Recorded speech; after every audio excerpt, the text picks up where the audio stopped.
We're ready to start.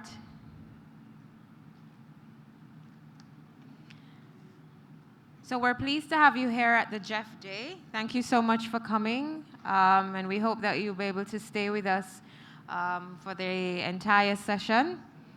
I'm Asha Bob Semple. I work with the land degradation team at the GEF, and I will be the moderator today. So the theme of GEF Day is transformational change in practice. Where are we coming from? Where are we going to? Throughout this UNCCD COP, we've been calling on transformation, but do we really know what it looks like in practice? What does it mean? And in this particular case, as it relates to land-based solutions, we know that transformation requires investment with greater impact, greater innovation, sustainability, and scaling. But with this in mind, we have a few questions that we want to answer today.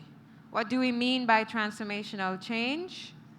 What does it concretely mean for programs, projects, agencies when we are trying to combat land degradation? And what are the necessary preconditions and core elements for transformation? So we have a very full agenda, and we're pleased to have a range of countries, stakeholders, partners, to share their views on how to achieve transformational change. We're also very pleased to have the highlight for the event today, which is a keynote speech by Naoko Ishii, the GEF CEO, who will share perspectives on land-based transformation. Naoko is scheduled to speak at 2:40 p.m. once the high-level agenda schedule allows. I'll go through the agenda for the session today. We have quite a few sessions. The first item will be a presentation from the GEF Independent Evaluation Office, and they will set the context for transformational change before we get into our discussions. Then we're going to look at 3 building blocks that we've identified or have been identified for transformational change, and these are multi-stakeholder platforms, scaling and replication, and sustainability. In between these sessions, we'll have a business session where we will include a discussion with business leaders and the role they can play, as well as a feature of the Great Green Wall Initiative film, which was premiered at the Venice Film Festival a few days ago. We will also have a coffee break, and we will announce when that will happen. So without further delay, I'll ask Geeta Batra, the Deputy Director and Chief Evaluation Officer of the GEF RIO, to start us off by setting the context for transformation.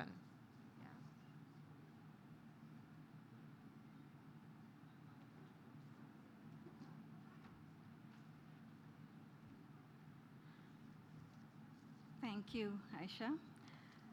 Good afternoon. I will be presenting on behalf of the Independent Evaluation Office of the GEF, and I'm going to focus on the findings of 2 recent studies that we've done on land degradation as well as on transformational change, since we've been asked to set the stage for this session. I'm joined by my colleague, Mr. Anupam Anand, here as well.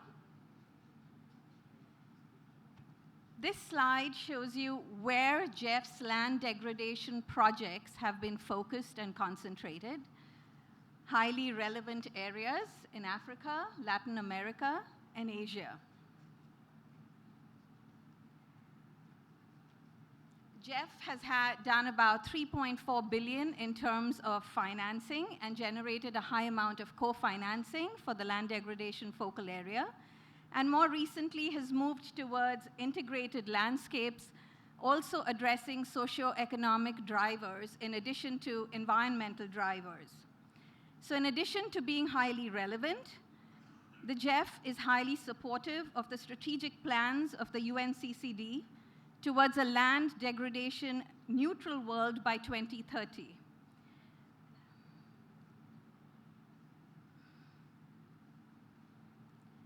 There's a bigger focus on multifocal projects and on the entire value chain, focusing a lot on knowledge management, on market access, and on reforms.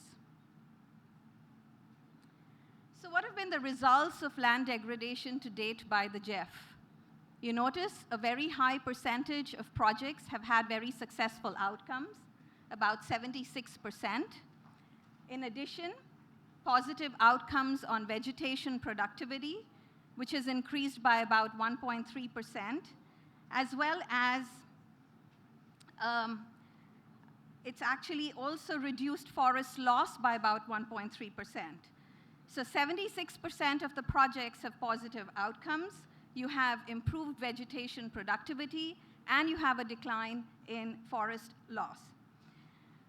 In addition, we found that GEF projects generate good value for money. In general, for every dollar invested, you get about 8 cents of return just exclusively in terms of carbon sequestration.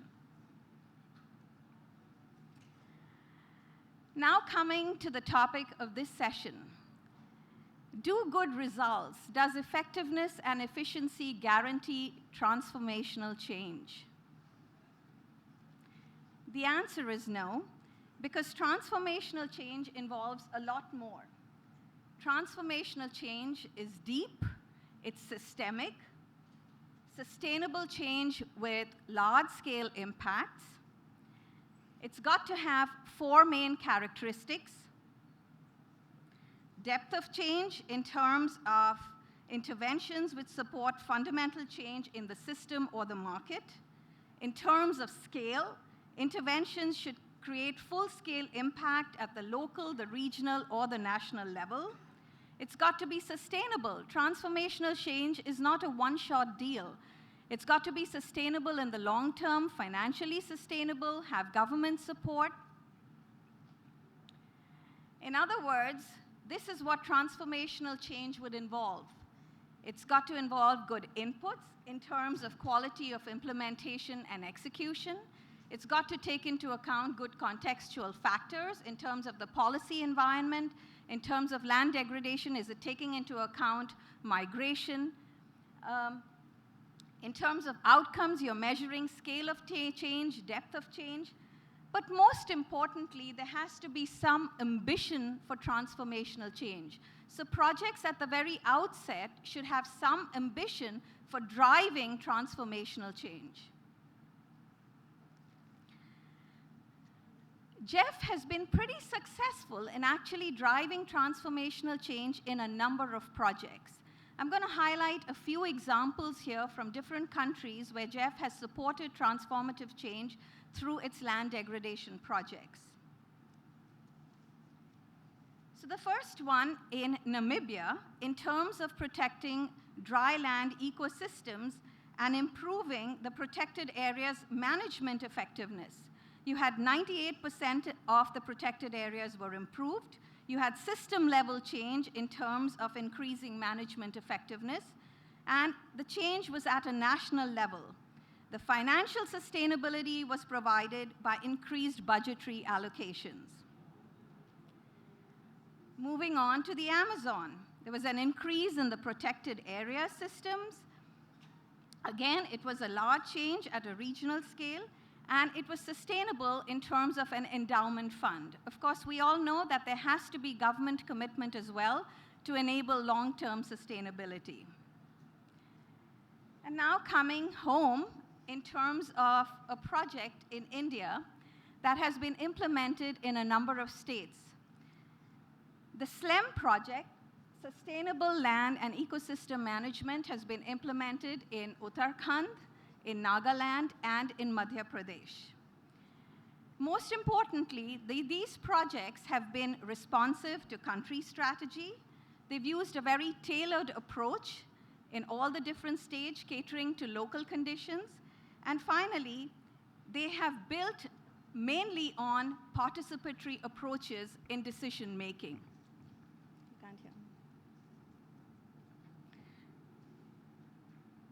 In the case of Madhya Pradesh, the project sought to restore bamboo forests which were degraded. In the case of Uttarakhand, 20 watersheds working with the panchayats. And in Nagaland, encouraging sustainable shifting cultivation. This has been a highly successful project in the 3 states in terms of several outcomes. One, in terms of environmental outcomes. You have multiple environmental and socioeconomic co-benefits. There's been scaling up of good practices. Let's take the example of in Madhya Pradesh. There's been improved vegetation by about 10% in a short period of 6 years. In the case of Uttarakhand, land productivity has increased by 20%, irrigated land has increased by 27%, and most importantly, alternative income livelihoods were increased in the case of more than 50% of the beneficiaries.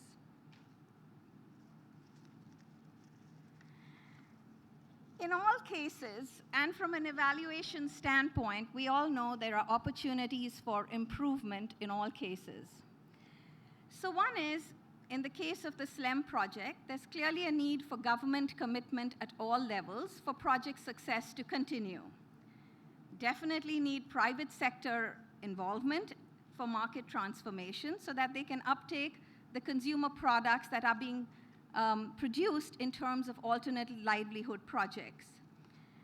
Consider climate risk in design. This is really important to take into account climate risk at the outset in designing these projects.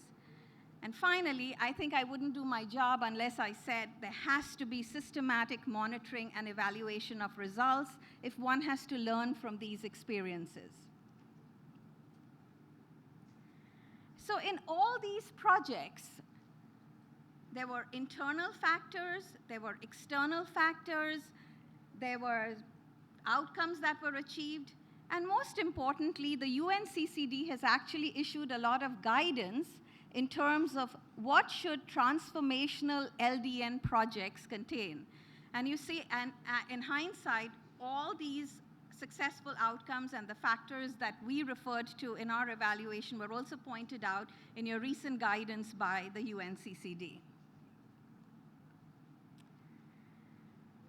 I'll sum up by saying that there are 5 important factors driving transformational change. One is ambition. If there's no ambition, you're not going to have transformational change at the end of a project or a program. It's imperative to think big, think on a large scale, think of scaling up, think of sharing knowledge, think of stakeholder engagement right at the very outset. High quality implementation and execution. This is true for any project. High quality implementation and execution by participating agencies, as well as by stakeholders, as well as by government agencies. Self-sustaining mechanisms for scaling up, for replication are a must. Multi-stakeholder platforms for engagement would be very helpful, just like the GEF is embarking on in GEF 7. And good policy environments. I really want to highlight this. For multilateral agencies like the GEF and for others, ensuring a good policy environment is absolutely essential for driving any transformational change. This underpins a lot of the transformative projects that we've seen. Policy frameworks are a critical component of driving change. What does it entail? It entails building technical capacity for governments at all levels, ensuring that there's enough country ownership, regional ownership, local ownership of the interventions, stability, institutional capacity, and political will at all levels. Thank you.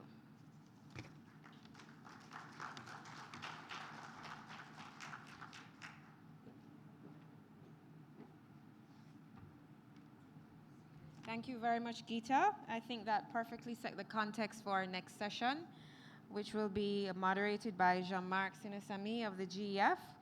We'll be looking at multi-stakeholder platforms at the global, regional, and national levels. And we have a few panelists that we'd like to invite to the stage. Okay. Thank you. Good afternoon. Bonjour. Thank you, Geeta, for this introduction and the point of view of the Evaluation Office. So we're going to have a certain number of sessions, 30-minute sessions on different themes you highlighted. So the first of this theme is the role of multiple stakeholder platform at global, regional, national, and local level. So I would like to invite the different panelists to come, please. Jonky, Tom, Stefan, Salome, Pierre, Sarah. And I have additional micro.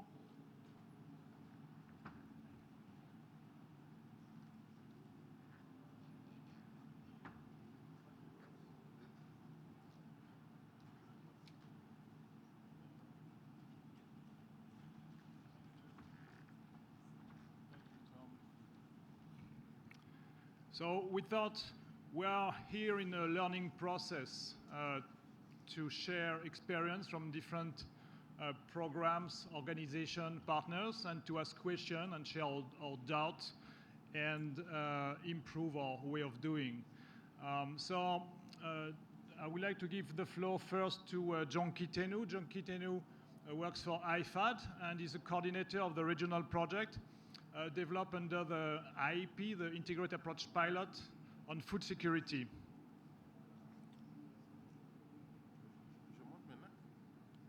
Oui, vas-y. Vas-y.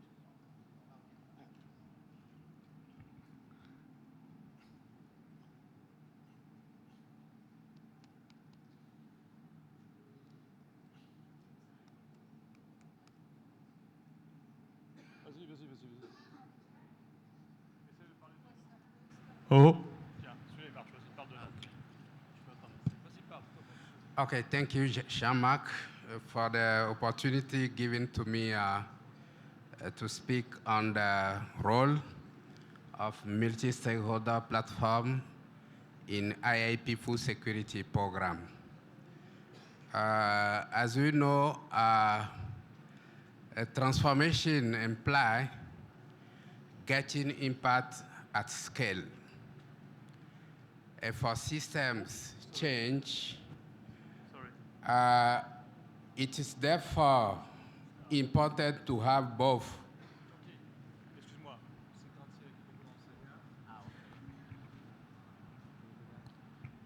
Excuse me, my mistake. It's because we are in advance and it's kind of surprise for me.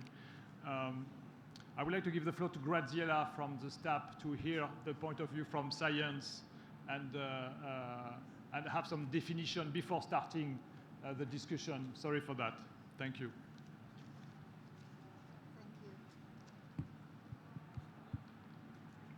So, yes. Good afternoon, everybody. I'm the Land Degradation Advisor for the GEF Scientific and Technical Advisory Panel. And Jean-Marc asked me to give a little bit of an introduction as to what we mean by stakeholder platforms. So I just wanted to highlight that I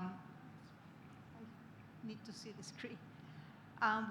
Within the GEF staff, we have been working with some documents related to what makes transformational change and what makes outcomes of projects durable or sustainable over time. And we came with seven recommendations, and one of those recommendations makes emphasis on the importance of multi-stakeholder platforms. So for us, if we speak about multi-stakeholder platforms, for us it's important to recognize that these multi-stakeholder platforms do need sometimes the incorporation of new stakeholders. They do need also new partnerships. And particularly for us, we highlight in one of our recent reports that these platforms should be building perhaps on existing platforms, not beginning always from a new. Those platforms also should be flexible and structured so that they can extend over time and adapt to changing circumstances, and that all of that makes transformational change. And just yesterday, we were talking about one of the examples of the new IP impact in dryland programs, and that I would say is an example of looking at multiple platforms that some of them might be more focused on policy aspects, others might be more focused on knowledge. But in the context of this new concept of the impact programs and the that the hierarchy and the integration from child to global projects, how we have the different platform and multi-stakeholders working together to achieve this transformational change. Also, it's important, a recent report was highlighting in the involvement of the stakeholders and these multi-stakeholder platforms all through the project life cycle. And we'll say that the platforms should be engaging with stakeholders from inception and design through the project completion. And also it's important that at any stage where you involve stakeholders, the aspect of governance of the project be considered. Not everybody might be involved in governance of project, but also who should be sitting there and how much. Why? All this, as it was presented in the previous, by the previous speaker, has to do with the sense of creating ownership, with creating engagement, and then enabling the learning and the transformational changes over time. So just in a nutshell, if we are aiming to achieve these enduring transformational changes, we are looking to engagement with key stakeholders. We are looking into incentivizing core actors and also more on the diversity and adaptations, and also on thinking more holistically, as we hear this morning in the high-level segment, the importance of applying a system thinking approach. So I would say, Jean-Marc, this is my introduction from the science perspective. Thank you.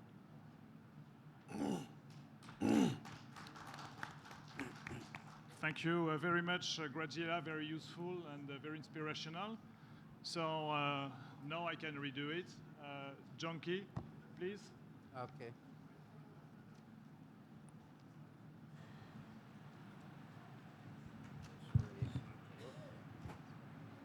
Thank you so much, Jamba. It's not working.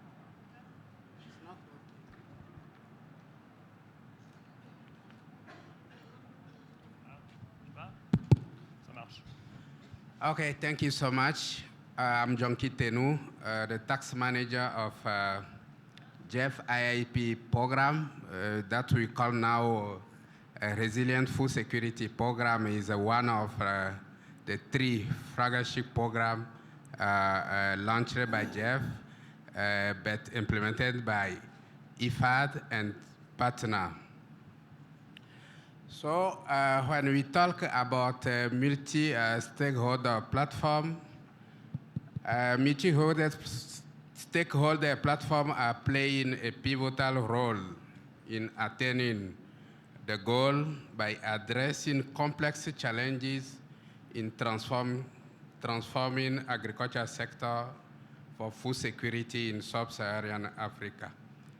So it brings together different stakeholders in environmental, agriculture, food security space to promote policy integration and enhance sharing experience, knowledge, which is expected to lead to more supportive policy and incentive for smallholders agriculture. For IIP food security program at the national level, the program has engaged 12 countries in sub-Saharan Africa, especially Burkina Faso, Burundi, Ethiopia, Ghana, Kenya, Malawi, Niger, Nigeria, Senegal, Eswatini, Tanzania, and Uganda. All are located in the dryland region of sub-Saharan Africa, where the threat environmental degradation and climate change is a major constraint for food production.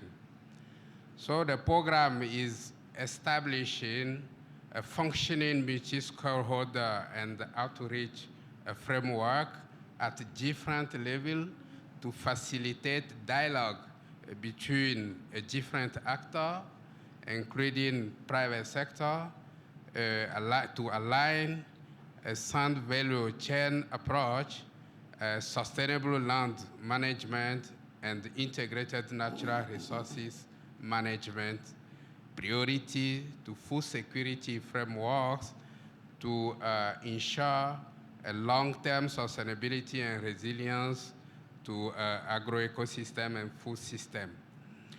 It's also creating a framework to promote soft exchange at multi-scale.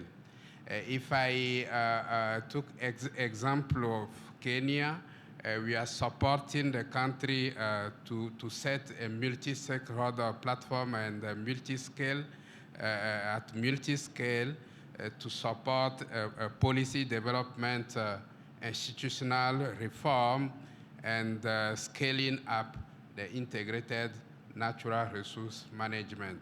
Is a kind of a platform that help us to create a water fund, for example, which has a kind of sustainable funding mechanism whereby